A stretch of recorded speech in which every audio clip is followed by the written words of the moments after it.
SSC 25 batch তোমরা যদি পদার্থবিজ্ঞানের জাস্ট 60টি অধ্যায় পড়ে যাও তাহলে দেখবা ওই 60টি অধ্যায়ের ভিতর থেকেই কিন্তু তোমরা 5টি সৃজনশীল কমন পাবা। এটা আমি তোমাদেরকে 1000% গ্যারান্টি দিয়ে বলতে পারি। জাস্ট ভাইয়া তোমরা এখানে দেখতে পারতেছো আমি কিন্তু 7টা অধ্যায় তুলেছি।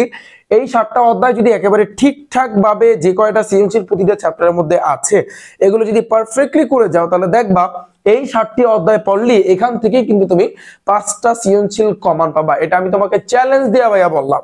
তো তোমরা কিন্তু জানো যারা আমার ব্যাচে আছো তোমাদেরকে কিন্তু আমি প্রত্যেকটা চ্যাপ্টার থেকে প্রত্যেকটা অধ্যায় থেকে কিন্তু 15টা করে সৃজনশীল পড়াই। দেখবা ওই 15টা সৃজনশীলের ভিতর থেকে কিন্তু ইনশাআল্লাহ ভাইয়া তোমাদের কিন্তু কমন আসবে। ওকে, এখন আসি কিন্তু ভাইয়া অনেকেই এখন যে প্রশ্নটা করবে যে পদার্থবিজ্ঞানে তো টোটাল 14টা অধ্যায়, এখন এই 14টা অধ্যায় না পড়া আমরা 7টা অধ্যায় পড়বো, এটার মানে কি? আমরা কি আদৌ কোনো কমন, আমরা কি কিছু কমন পাবো নাকি আপনি শুধু শুধু বলতেছেন? দেখো এইখানে কিছু গুরুত্বপূর্ণ বিষয় আছে। বিষয়টা হচ্ছে আমি একটু তোমাদের সাথে তুলে ধরি যাতে করে পুরো ব্যাপারটা তোমাদের কাছে ক্লিয়ার হয়ে যায় যে এই 7টা অধ্যায় থেকে তোমার কি কি পড়তে হবে এবং কোন কোন 7টা অধ্যায় তোমার কিন্তু ভাইয়া পড়তে হবে, যেখান থেকে সৃজনশীল মাস্ট থাকবে। আজকের এই সেশনের ভিডিওতে ভাইয়া আমি তোমাদেরকে বলে দিব যে এই অধ্যায় কিভাবে পড়লে এগুলা থেকে কিন্তু তোমরা 5টা সৃজনশীল মানে কমন পাবা। এরই সাথে সাথে কিন্তু তোমরা এমসিকিউ তে 25 মানে কনফার্ম কিভাবে তুমি তুলতে পারবা আজকের এই ভিডিওতে ভাই আমি তোমাদের সাথে আলোচনা করব। সো আজকের এই ভিডিওটা ভেরি ভেরি ইম্পর্টেন্ট। তুমি যদি আমার এই ভিডিওটা তোমার ফাইনাল পরীক্ষার 2 দিন আগেও যদি দেখো তাহলে আমি বলবো ভিডিওটা একটু কন্টিনিউ দেখো, ঠিক আছে? তোমার জন্যই কিন্তু ভাইয়া হেল্পফুল হতে যাচ্ছে। টোটাল ছিল হয়েছে কিন্তু 14টা অধ্যায়। পদার্থবিজ্ঞানে তোমরা জানো যে 14টা অধ্যায়, 14টা অধ্যায় থেকে জাস্ট তুমি 7টা অধ্যায় পারফেক্টলি করবা, তাইলেই হইবে এনাফ। দেখবা এখান থেকে তুমি 5টা সৃজনশীল কমন পাবা। আচ্ছা, প্রথমে আসে কিন্তু ভাইয়া আমি 1 নম্বরে রেখেছি হচ্ছে কিন্তু গতি অধ্যায়। কেন বলো তো?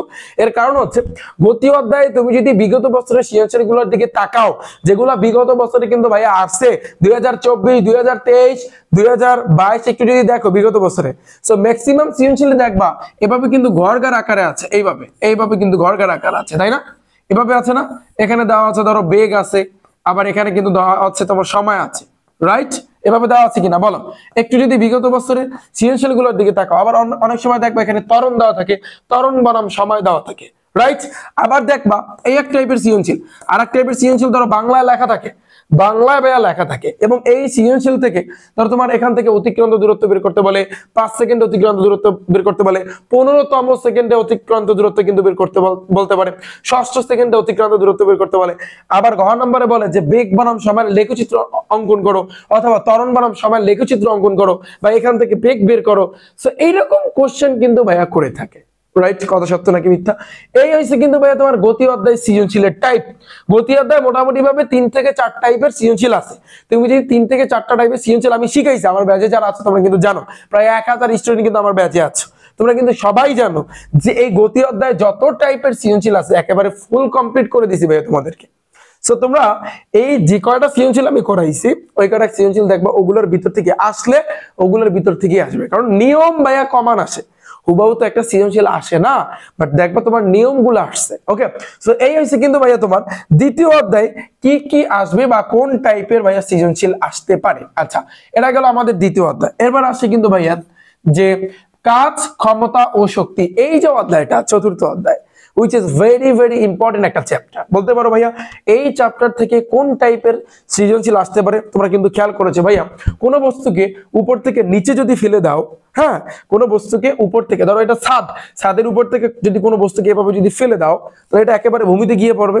তাহলে এইখানে একটা বিন্দু, এখানে একটা বিন্দু, এখানে একটা বিন্দু, তাহলে ওই বস্তুটার এই যে প্রত্যেকটা বিন্দুতে শক্তির সংরক্ষণশীলতার নীতি মেনে চলে কিনা, বা যান্ত্রিক শক্তি নির্ণয় করো, একেবারে ইজি এগুলা। জাস্ট তুমি নিয়ম শিখবা, দেখবা তুমি সবগুলা পারবা। এই রকম কিন্তু সৃজনশীল আছে কিনা বলো? আছে কিনা? এরপরে কিন্তু আছে ভাইয়া কর্মদক্ষতার সৃজনশীল, যেমন একটা ছাদের উপরে কিন্তু ট্যাঙ্কি রাখা আছে, সেখানে তোমার ধরো পানি তুলতে হবে, এই টাইপের কিন্তু ভাইয়া সৃজনশীল আছে, রাইট? সো তুমি যদি এগুলো করো দেখবা যদি পরীক্ষাতে আসে এগুলোর মধ্যে থেকেই আসবে। ওকে, যারা আমার ব্যাচে আছে তোমাদেরকে কিন্তু আমি অলরেডি এগুলো করাই দিচ্ছি, রাইট? এবার আসছে কিন্তু ভাইয়া 3 নম্বরে যে পদার্থের অবস্থা ও চাপ। ভাইয়া এই চ্যাপ্টারটাও কিন্তু ভেরি ভেরি ইম্পর্টেন্ট। তুমি এই চ্যাপ্টারটাকে ইগনোর করতে পারবা না, এটাকে তুমি অবহেলা করতে পারবা না ভাইয়া, কারণ এই চ্যাপ্টারটাও অনেক ইম্পর্টেন্ট। সো এখান থেকে কিন্তু ভাইয়া তোমার সৃজনশীল আসে, এবং সৃজনশীল গুলা কিন্তু ভাইয়া তোমার করতে হবে, এবং খুবই গুরুত্বপূর্ণ সৃজনশীল এখান থেকে আসবে। ঠিক আছে। এবং তোমরা কিন্তু জানো যে পদার্থের অবস্থা ও চাপ, এই চ্যাপ্টারে যে সৃজনশীল গুলা মোটামুটি ভাবে একটু হার্ড করে, রাইট? আমার হাতে দেখো তোমাদের পদার্থ বিজ্ঞানের একটা সাপ্লিমেন্ট আছে, আমি যদি তোমাদেরকে একটু তোমাদের সামনে তুলে ধরি যে পদার্থের অবস্থা ও চাপ রিলেটেড কি আছে এখানে। দেখো এই যে গোলকটির উপাদানের ঘনত্ব নির্ণয় করতে বলছে, পিস্টনের কিন্তু ম্যাথ আছে, সিলিন্ডারে তোমার এখানে কিন্তু ম্যাথ থাকে, তারপরে এই যে একটা সোনার বার দেওয়া আছে, তারপর এখানে এই যে আর্কিমিডিসের নীতি মেনে চলে কি না বা আর্কিমিডিসের নীতি অনুসৃত হয় কিনা এই রিলেটেড কিন্তু আছে, তারপর কত শতাংশ ভাসবে কত শতাংশ ডুবে থাকবে এই টাইপের কিন্তু আছে। তারপর হচ্ছে এখানে আমি যদি বলি যে ভাইয়া এইখানে কিন্তু দেওয়া আছে যে ইয়াং মডুলাসের কিন্তু ম্যাথ আছে, রাইট? এই টাইপের কিন্তু অনেক সৃজনশীল কিন্তু আছে। সো আমি আশা করি তোমরা বুঝতে পেরেছো এবং এই চ্যাপ্টারটা খুবই খুবই ইম্পর্টেন্ট, কারণ এখান থেকে সৃজনশীল ভাইয়া থাকে। ওকে, তোমার কাছে একটু কঠিন লাগলেও তুমি জাস্ট যদি বেসিকটা ভালো করে আয়ত্ত করতে পারো তাহলে এই চ্যাপ্টারে অবশ্যই ভালো কিছু করতে পারবা। ওকে, তারপর আসছে কিন্তু 4 নম্বরে ভাইয়া তরঙ্গ শব্দ, যে অধ্যায়টা সবার কাছে কিন্তু ভালো লাগে, রাইট?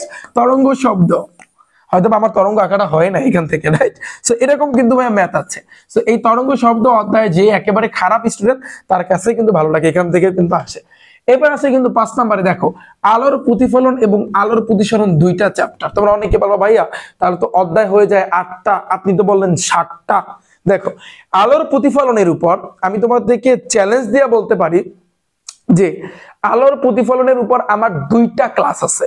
আমার ইউটিউব চ্যানেল রিফাত একাডেমিতে যাবা, ভিডিও অপশনে যাবা, অথবা প্লে লিস্ট আছে সেখানে একটু নিচের দিকে যাবা, সেখানে দেখবা এসএসসি ফিজিক্স লেখা আছে। ওখানে গেলে এই আলোর প্রতিফলন বলো, প্রথম অধ্যায় বলো, সবগুলো অধ্যায়ের উপরে কিন্তু ক্লাস আছে। আমি চ্যালেঞ্জ দিয়ে বললাম তোমাকে আলোর প্রতিফলনের উপর আমার 2টা ক্লাস আছে ভাইয়া। কয়টা ক্লাস? 2টা। কয়টা? 2টা ক্লাস। আমি কি শিখাইছি তোমাকে? নিয়ম শিখাইছি। কারণ আলোর প্রতিফলনে মোটামুটি ভাবে 5টা টাইপের ম্যাথ আছে, 5টা টাইপের চিত্র আছে। তুমি যদি এই 2টা ক্লাস দেখো, আমি রিফাত হোসেন আমি তোমাকে চ্যালেঞ্জ দিলাম যে তোমার আলোর প্রতিফলনে এমন কোন সৃজনশীল নাই যে সৃজনশীল তুমি পারবা না। তাদের 15টা বলো, 20টা বলো, 30টা বলো, 40টা বলো, তুমি সবগুলা সৃজনশীল পারবা। তুমি চিন্তা করতেছো ভাইয়া আমি এখন পর্যন্ত আলোর প্রতিফলন অধ্যায়টা ধরেই নাই, তাহলে আমি বলবো আমার তাহলে এই 2টা ক্লাস তোমার জন্য। কারণ আমি এই 2টা ক্লাস কাদের জন্য? একেবারে যারা জিরো, যারা এখন পর্যন্ত আলোর প্রতিফলন চ্যাপ্টারটা ধরেই নাই, ভয়ে ভয়ে ধরেই নাই, তাদের জন্য। তুমি জাস্ট 2টা ক্লাস দেখবা। আমি আবারও বলতেছি তুমি 2টা ক্লাস দেখবা, এই আলোর প্রতিফলন থেকে তুমি সৃজনশীল একটা দিয়ে আসতে পারবা। এসএসসি পরীক্ষায় একটা সৃজনশীল তুমি দিয়ে আসতে পারবা, কারণ এই আলোর প্রতিফলন আলোর প্রতিসরণ চ্যাপ্টার 2টা থেকে কিন্তু সৃজনশীল থাকে থাকে অনেক সময় তোমার মিলে সৃজনশীল আসে। সো তুমি কিন্তু ভাইয়া দিয়ে আসতে পারবা। ওকে, এরপর আসছে কিন্তু ভাইয়া 6 নম্বরে স্থির বিদ্যুৎ। স্থির বিদ্যুৎ এই চ্যাপ্টারটা একটু ভালো করে দেখবা। এবং 7 নাম্বার হচ্ছে কিন্তু চলবিদ্যুৎ, যেখান থেকে আসলে কিন্তু সৃজনশীল মিস হয় না। চলবিদ্যুৎ হচ্ছে এমন একটা অধ্যায় যে অধ্যায় থেকে কিন্তু আসলে সৃজনশীল মিস হওয়ার কোনো সম্ভাবনা নাই। এখান থেকে সৃজনশীল কিন্তু ভাইয়া আসবে। এখন বলবা ভাইয়া কোনগুলা করব? এখানে কিছু নিয়ম আছে, নিয়মগুলো তুমি আগে ফলো করবা। নিয়ম ফলো করার পরে তারপর তুমি বিগত বছর একটু উড়াদুরা সৃজনশীল প্র্যাকটিস করবা। যেমন আমি আমার ব্যাচে যারা আমার 1000 স্টুডেন্ট ফিজিক্সে পদার্থ বিজ্ঞানে আছো, আমি তোমাদেরকে কিন্তু বলেছিলাম যে আমি তোমাদেরকে টোটাল পদার্থ বিজ্ঞানে 200 সৃজনশীল করাবো। কয়টা? 200 সৃজনশীল। তাহলে 200 সৃজনশীল যদি আমি করাই তাহলে প্রতিটা এই অধ্যায়ে আমি তোমাদেরকে 15টা করে সৃজনশীল করাবো বিগত বছরে। তার মানে কি তোমার একই সাথে সাথে সৃজনশীলের নিয়ম শেখাও হয়ে যাচ্ছে, আবার একই সাথে সাথে তোমার টেস্ট পেপার সলভও হয়ে যাচ্ছে, তোমার সব কাজ কিন্তু একই সাথে সাথে কিন্তু হয়ে যাচ্ছে। ওকে, এখন আসি, এই হয়েছে কিন্তু ভাইয়া তোমার 7টা অধ্যায়। একটু ভালো করে দেখবা। তোমাদের কাছে আমার অনুরোধ থাকবে যে তুমি যদি বলো যে ভাই আমি লাস্ট বেঞ্চের স্টুডেন্ট আমি পারি না, তাহলে আমি বলবো আমার একটু ক্লাস দেখো। আমার ইউটিউব চ্যানেল রিফাত একাডেমিতে যাবা, প্লে লিস্ট নামে একটা অপশন আছে সেখানে যাবা, এরপর নিচের দিকে গেলে এসএসসি ফিজিক্স লেখা আছে, ওখানে গেলে কিন্তু ভাইয়া মানে ক্লাস আছে, প্রত্যেকটা চ্যাপ্টারের উপর কিন্তু ক্লাস আছে। তুমি লাস্ট বেঞ্চের স্টুডেন্ট, তুমি বলবা যে ভাই আমি কিচ্ছু পারি না, আমি বলবো আমার ক্লাস দেখতে। ক্লাস দেখার পরে তারপর তুমি কমেন্টে বললো যে ভাইয়া কেমন লাগছে। ওকে, এবং আজকের এই মানে ভিডিও শেষে সবারই লিখতে হবে ভাইয়া চ্যালেঞ্জ অ্যাকসেপ্টেড। কেন? কারণ এইখানে যে 7টা অধ্যায় বললাম এবং এমসিকিউ যা যা করতে বলবো এগুলো তোমার করতে হবে। যদি তুমি করতে পারো তাহলে তুমি লিখবা কমেন্টে চ্যালেঞ্জ অ্যাকসেপ্টেড। ওকে, এখন এই গেল কিন্তু আমাদের সৃজনশীল, যেখানে আমি বললাম তোমাদেরকে এখান থেকে তুমি 5টা সৃজনশীল কমন পাবা মাস্ট। এরপর আছে কিন্তু ভাইয়া তোমার এমসিকিউ। ভাইয়া এমসিকিউ তুমি কিভাবে পড়বা? এমসিকিউতে আমি অলওয়েজ একটা কথা বলি ভাইয়া, তুমি যদি এমসিকিউ শিখতে চাও তাহলে সেই ক্ষেত্রে তোমার শিখতে হবে টাইপ ভিত্তিক এমসিকিউ। কি এমসিকিউ ভাইয়া? টাইপ ভিত্তিক এমসিকিউ। তুমি যদি এমসিকিউ তে 25-25 পাইতে চাও, এমসিকিউ তে যদি তুমি 25-25 পাইতে চাও, তোমার টাইপ ভিত্তিক এমসিকিউ শেখা লাগবে মাস্ট। কিরকম আমি একটু বুঝাই, দেখো এইখানে কিন্তু এই যে চ্যাপ্টারটা, এই চ্যাপ্টারটা হচ্ছে কিন্তু চতুর্থ অধ্যায় আমার ব্যাচের ক্লাস, অর্থাৎ তোমাদের 2025 সালে যারা এসএসসি পরীক্ষা দিবা, যে 1000 স্টুডেন্ট আছে তাদের জন্য এই চতুর্থ অধ্যায় মোটামুটি ভাবে 4টা টাইপের এমসিকিউ আছে। আমি যদি তোমাদেরকে দেখাই মোটামুটি ভাবে এখানে, হ্যাঁ 4টা টাইপের এমসিকিউ আছে। তুমি যদি এই 4টা টাইপের এমসিকিউ শেখো, এখানে যদি তোমার 200 এমসিকিউ থাকে, 200 এমসিকিউ তুমি কিন্তু বসা অবস্থায় করতে পারবা। ওকে, ব্যাপারটা আমি তোমাদেরকে একটু বুঝাই, মজাটা না বুঝলে তোমরা বুঝবে না। চ্যাপ্টার এই যে দেখো টাইপ 1 এ কি আছে, কোন রিলেটেড? কাজের পরিমাণ। তোমরা জানো এই অধ্যায়ের নাম হইছে কাজ, ক্ষমতা, শক্তি। তাহলে প্রথম টাইপটা হইছে কাজ রিলেটেড। দেখো কাজের পরিমাণ কত, একটা নিয়ম শিখবা। এই যে কাজের তোমার হচ্ছে এটা ধরো হচ্ছে একক কি, তারপর হইছে কি এই যে দেখো নিচের কোনটি কাজের একক, তারপর হইছে কি কাজের মাত্রা কি, কাজের একক মাত্রা, এগুলো আসবে। তারপর নিচের কোন কোন সূত্র থেকে কাজ পরিমাণ করা যায়। তাহলে টাইপ 1 কি রিলেটেড? কাজ রিলেটেড। এইগুলা হচ্ছে কিন্তু তোমার টাইপ 1 সম্পূর্ণ হইছে কাজ রিলেটেড। এবার আসি টাইপ 2 কি রিলেটেড, যেহেতু চ্যাপ্টারের নাম হচ্ছে কাজ, ক্ষমতা ও শক্তি, তার মানে শক্তি। এই যে শক্তি দেখো টাইপ 2 শক্তির মাত্রা কি, তারপর এটা দেখো শক্তির পরিমাণ কত, এখান থেকে একেবারে সোজা একটা এমসিকিউ। এবার আসি কিন্তু ভাইয়া দেখো এই জায়গাতে দেখো শক্তির সবচেয়ে সাধারণ রূপ কোনটি, প্রত্যেকটা বোর্ডে আসছে, বিগত বছরে আসছে। আমি তোমাদের জন্য টাইপ 1 টাইপ 2 এই আকারে সাজাচ্ছি, এই গেল টাইপ 2। তাহলে বলো তো ভাইয়া টাইপ 3 কি রিলেটেড হবে? দেখো তাহলে ক্ষমতা রিলেটেড, কারণ ক্ষমতা বাকি আছে। তাহলে দেখো আমি যদি তোমাদেরকে দেখাই যে এই টাইপ 2 হচ্ছে সম্পূর্ণ শক্তি রিলেটেড। এরপরে হইছে কিন্তু তোমার টাইপ 3, কই গেল টাইপ 3? এখনো আসে না কেন? একটু বেশি এমসিকিউ কেন? আচ্ছা আমি একটু ভাইয়া নিচে যাচ্ছি, হ্যাঁ আমি একটু নিচে যাচ্ছি। তো এই হচ্ছে কিন্তু তোমার টাইপ 3। দেখো এই হচ্ছে কিন্তু টাইপ 4, তারপর উপরে হচ্ছে কিন্তু টাইপ 3। তাহলে টাইপ 3 কি রিলেটেড? ক্ষমতা রিলেটেড। দেখো ক্ষমতার মাত্রা কোনটি, তারপর বল ও বেগের গুণফল কি, ক্ষমতা, তারপর এই যে ক্ষমতা রিলেটেড সব এমসিকিউ গুলো। এবার টাইপ 4 এ কি? কর্মদক্ষতা, কারণ কর্মদক্ষতার কিন্তু অঙ্ক আছে, তোমরা কিন্তু জানো এই কর্মদক্ষতার শেষ। তার মানে তুমি কি শিখবা? তুমি নিয়ম শিখবা। তুমি এখানে কয়টা নিয়ম শিখলা? তুমি 4টা নিয়ম শিখলা, তোমার সব এমসিকিউ কভার। তুমি এখন কি করবা জানো? ভাইয়ার এই টাইপ ভিত্তিক ক্লাসটা দেখার পরে তুমি যেটা করবা, তুমি বিগত বছরে তোমার তোমার হাতে সাপ্লিমেন্ট থাকুক, তোমার হাতে টেস্ট পেপার থাকুক, তোমার হাতে গাইড থাকুক, তুমি মাদ্রাসা বোর্ডের স্টুডেন্ট হও, যাই হও না কেন, তুমি জাস্ট কি করবা? ক্লাস দেখার পরে এই টাইপ ভিত্তিক এমসিকিউ ক্লাস দেখার পরে বিগত বছরে তুমি যেটা নিয়ে বসবা, দেখবা সব এমসিকিউ তোমার কাছে পানির মতো ক্লিয়ার, একেবারে ইজি লাগবে। কেন? কারণ তুমি সব নিয়ম শিখছো, আর ওই নিয়মগুলাই তুমি দেখবা ওই সাপ্লিমেন্ট, ওই টেস্ট পেপার, ওই গাইডে। তুমি যদি এটার প্রমাণ পাইতে চাও, তোমার আগে একটা ক্লাস দেখতে হবে। আমার ইউটিউব চ্যানেল রিফাত একাডেমিতে যাও, তুমি প্লে লিস্টে যেতে পারো, তারপর প্লে লিস্টে যাবা, এসএসসি ফিজিক্স লেখা আছে সেখানে যাবা, ওখানে দেখবা টাইপ ভিত্তিক এমসিকিউর উপর ক্লাস আছে। আবার পুরোটা সৃজনশীল যে তোমার 500 এমসিকিউ এবং 200 সৃজনশীল ক্লাস কিন্তু আছে, একটু দেখো, না দেখলে তুমি কখনো বুঝবা না। এটা গেলা হয়েছে কিন্তু চতুর্থ অধ্যায়। পঞ্চম অধ্যায় ক্ষেত্রে, পঞ্চম অধ্যায় এই যে দেখো পঞ্চম অধ্যায় কয় টাইপ আছে দেখো। এখানে আমি যদি সেম ভাবে প্রত্যেকটা চ্যাপ্টারে কিন্তু টাইপ আছে, এই চ্যাপ্টারে 4টা টাইপ আছে। তুমি যদি 4টা টাইপ শেখো, এখানে যদি তোমার 500 এমসিকিউ থেকে সব পারবা তুমি, চ্যালেঞ্জ দিয়ে বললাম আমি তোমাকে। এবার আসি তৃতীয় অধ্যায়। এই তৃতীয় অধ্যায় এই যে বল অধ্যায় কয় রিলেট, মানে কয়টা টাইপের এমসিকিউ আছে। এই অধ্যায় কিন্তু তোমার এটাও 4টা টাইপের এমসিকিউ, এখানে যতগুলো এমসিকিউ আছে সবগুলো তুমি পারবা। এবার আমি যদি আরেকটা দেখাই, চ্যাপ্টার 1 প্রথম অধ্যায়। তো প্রথম অধ্যায় কয় টাইপের এমসিকিউ আছে? এখানে কিন্তু মোটামুটি ভাবে 4 থেকে 5 টাইপের এমসিকিউ আছে। তো তুমি যদি এই কয়টা টাইপ করো, যতগুলো এমসিকিউ আছে সব তোমার কিন্তু ডান। ওকে, এমসিকিউ শিখলে শেখার মতো শিখবা। তুমি যদি এইভাবে এমসিকিউ শেখো, আমি তোমাকে গ্যারান্টি দিয়ে বললাম, আমি তোমাকে চ্যালেঞ্জ দিয়ে বলতেছি 25-25 এক মার্কও তোমার কম আসবে না। 2024 সালে যারা এসএসসি পরীক্ষা দিয়েছিল ওদের জন্য আমি একটা চ্যালেঞ্জ নিয়েছিলাম, 500 এমসিকিউ, তাও টাইপ ভিত্তিক এমসিকিউ, যেখানে আমি যা করাইছি, যে কয়টা এমসিকিউ যা করাইছি প্রত্যেকটা চ্যাপ্টার থেকে এইভাবে টাইপ ভিত্তিক এমসিকিউ করাইছি, ওইগুলা থেকেই কিন্তু ভাই ওদের কমান আসছে। ঠিক সেম ভাবে 2025 সালে তোমরা যারা এসএসসি পরীক্ষা দিবা, তোমাদের জন্য এবার সবচেয়ে বড় একটা চ্যালেঞ্জ, আমি এখানে যেই 200 সৃজনশীল, দেখো তোমাদের জন্য যেটা থাকতেছে 200 সৃজনশীল আমি তোমাদের করাবো এবং টাইপ ভিত্তিক 500 এমসিকিউ করাবো, এইভাবে যেভাবে আমি তোমাদেরকে দেখাইছি। সো এই 500 এমসিকিউ থেকে ভাইয়া 25টা এমসিকিউ কমান, আর 200 সৃজনশীল থেকে ইনশাল্লাহ শুধু 5টা না 8টা সৃজনশীল আসবে না, সবগুলো সৃজনশীল তোমরা কিন্তু ইনশাল্লাহ কমান পাবা। ওকে, টার্গেট কিন্তু 90 না, এবার টার্গেট হবে 100 ইনশাল্লাহ। তোমরা কিন্তু চাইলে আমার এই ব্যাচে ভর্তি হতে পারো, তোমরা যে কোনো টাইমে কিন্তু ভর্তি হতে পারো। অলরেডি 1000 স্টুডেন্ট কিন্তু ভর্তি হয়ে গিয়েছে। তো আমি যদি তোমাদেরকে একটু দেখাই, যে তোমরা ভর্তি হওয়ার জন্য তোমাদের সবার ফোনে কিন্তু ক্রোম ব্রাউজার আছে, ক্রোম ব্রাউজার আছে না, ক্রোম ব্রাউজারে যাবা, সেখানে গিয়ে সার্চ দিবা rifatacademy.com অথবা রিফাত একাডেমি। এরপর এখানে যাবা, এখানে গেলে ভাইয়া ফার্স্টে শুরুর দিকে একটা ভিডিও দেখতে পারবা, এটা দেখলেই তুমি বুঝতে পারবা যে কিভাবে ভর্তি হবা, কিভাবে ক্লাসগুলো পাবা, কিভাবে টাকা পাঠাবা, A to Z। এখন আমি তোমাদেরকে দেখাই, তোমরা নিচের দিকে আসবা, এখানে নিচের দিকে আসলে দেখো এইখানে কিন্তু পদার্থবিজ্ঞান ক্র্যাশ কোর্স। তুমি চাইলে পদার্থবিজ্ঞান শুধু একটা পড়তে পারো, অথবা তুমি চাইলে 4 সাবজেক্ট একসাথেও পড়তে পারো, পদার্থ, রসায়ন, উচ্চতর গণিত, জীববিজ্ঞান। আবার তুমি চাইলে তোমার উচ্চতর গণিত নেই, তুমি চাইলে 3 সাবজেক্টও পড়তে পারো। দেখো আমি একটু হিসাব করে দেখাই যে কতজন ভর্তি হয়েছে।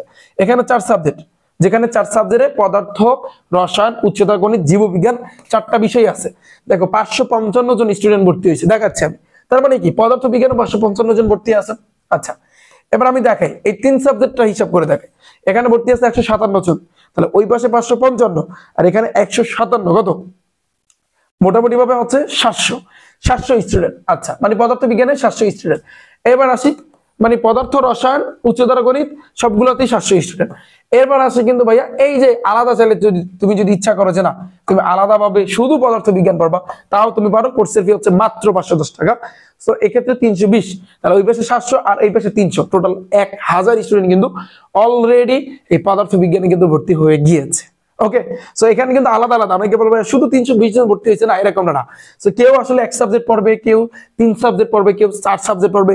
সো যে যেরকম তোমরা পড়বা সেভাবে কিন্তু তোমরা ভর্তি হইতে পারবা। ওকে, সো তোমরা যে কোনো টাইমে কিন্তু ভর্তি হইতে পারবা। তবে অনুরোধ ভাইয়া, আমার এই ব্যাচে ভর্তি হওয়ার আগে আগে তোমার দেখতে হবে আমার ক্লাস দেখার পরে তোমার কাছে ভালো লাগে কিনা, আমার ক্লাস দেখে পদার্থ বিজ্ঞান তোমার মাথায় ঢোকে কিনা, আমার টাইপ ভিত্তিক এমসিকিউ করার পরে তুমি দেখবা তুমি বিগত বছরের এমসিকিউ গুলো পারতেছো কিনা। যদি তুমি মনে করো যে না সকল এমসিকিউ গুলো তোমার কাছে ইজি লাগতেছে, তুমি সবগুলো এমসিকিউ ধরো আমার একটা যে কোনো একটা ক্লাস দেখবা, দ্বিতীয় অধ্যায়, তৃতীয় অধ্যায়, চতুর্থ অধ্যায়ের উপর, এবার তুমি কি করবা, বইটা হাতে নিবা, এবার তুমি পড়বা ঠান্ডা মাথায়। এরপর তুমি যদি দেখো যে না ভাইয়া যা পড়াইছে এখনো পাচ্ছি এবং আমার মাথায় ঢুকতেছে, তাহলে আমি বলবো আমার এই কোর্সে ভর্তি হইতে, নাহলে কিন্তু ভর্তি হওয়ার দরকার নেই। ঠিক আছে, কারণ আমি সবসময় একটা কথা বলি, যার কাছে ভালো বুঝবা, যত বেশি ভালো বুঝবা তার কাছে তুমি পড়বা, কারণ তোমার জন্যই কিন্তু ভাই এটা হেল্পফুল হতে যাবে। ওকে, সো তুমি চাইলে পদার্থ বিজ্ঞান শুধু 1 সাবজেক্ট পড়তে পারো, যেই কোর্সের ফি হচ্ছে মাত্র 510 টাকা। আর যদি ইচ্ছা করো পদার্থ, রসায়ন, উচ্চতর গণিত, জীববিজ্ঞান 4 সাবজেক্ট পড়বা, তাহলে সেই ক্ষেত্রে কোর্সের ফি হচ্ছে মাত্র 1220 টাকা। এবং তুমি যদি এই কোর্সে ভর্তি হও তোমাদের জন্য একটা স্পেশাল বৃত্তির ব্যবস্থা আছে, এখানে কিন্তু লেখা আছে, তোমরা দেখতে পারতেছো, একটা পরীক্ষা নিব সেটার মাধ্যমে।